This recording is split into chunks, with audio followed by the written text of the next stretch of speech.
What began as a normal morning quickly turned chaotic for residents in a Westlake apartment complex as a fast-moving fire sent smoke pouring from the building and forced people out of their homes. Firefighters from multiple communities rushed to stop that fire from spreading. Amaya Ward spoke with residents who saw it all unfold and has the details for us. It was a morning many residents at Barrington Place apartments won't soon forget.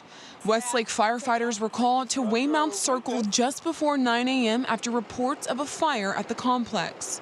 Drone video taken after the fire shows a large portions of the building's roof have been destroyed. Fire officials say early indications suggest the fire started on a third-floor balcony. When we got here, it had pretty heavy smoke. Shortly after we arrived, it went through the roof. We went defensive with the fire, tried to stop it from going into the next building. We were successful at that. And we're just kind of hitting hot spots now and kind of cleaning up a little bit. During the response, Detroit Road was closed between Bassett and Cahoon as crews from Avon, Lakewood, Bay Village, and Rocky River assisted Westlake Fire. O.C. Berger Jr. was at the complex checking on his mother and stepfather who live in a nearby building. We could see the little trickle from the balcony, the top balcony, little trickle of smoke. Then all of a sudden you seen that puff.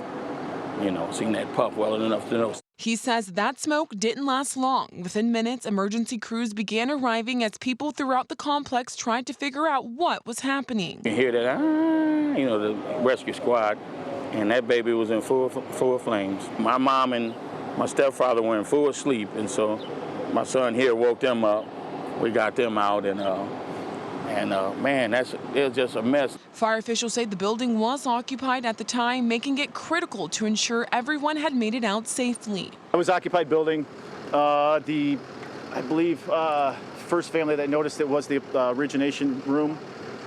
They got out right away. Like I said, we still had to clear the third floor.